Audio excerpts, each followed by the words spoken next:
2016 সালে সদ্য স্নাতক পাশ করেন। বড় স্বপ্ন নিয়ে একের পর এক চাকরির আবেদন করেন, কিন্তু উত্তর একটাই, দুঃখিত, আমরা আপনাকে নিতে পারছি না। 100 বারেরও বেশি চেষ্টা করেও যখন পাননি, তখন তিনি নিজেই নতুন একটা দরজা খুলে ফেললেন। নিজের ভবিষ্যৎ তো গড়লেনই, সেই সাথে আরও 47 জন তরুণ তরুণীর ভাগ্যের চাকা ঘুরিয়ে দিলেন। এমন প্রশংসনীয় যুবকের নাম সাইদি বাসেকা ভিয়ান্নে। তিনি বুরুন্ডির বুজুম্বুরা শহরের বাসিন্দা। দুটি হাতের মধ্যে তার একটি হাত নেই। তিনি বিভিন্ন খাদ্যদ্রব্য থেকে মেডিকেল সাবান ও অ্যান্টিসেপটিক তৈরি করেন। একদিন হঠাৎ বাসেকার মাথায় এলো, তার দেশ বুরুন্ডিতে ভালো মানের স্কিন কেয়ার প্রোডাক্টের খুব অভাব। যদি তিনি নিজেই কিছু তৈরি করেন, কিন্তু সমস্যা একটাই, পুঁজি নেই, অভিজ্ঞতা নেই, নিজেও পুরোপুরি সুস্থ নয়। তবুও তিনি দমলেন না, গবেষণা শুরু করলেন বাসেকা।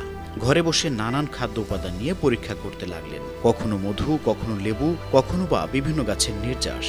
অবশেষে তিনি এমন একটা ফর্মুলা বের করলেন যা শুধু ত্বকের যত্নই নেয় না, কিছু চর্মরোগও দূর করতে পারে।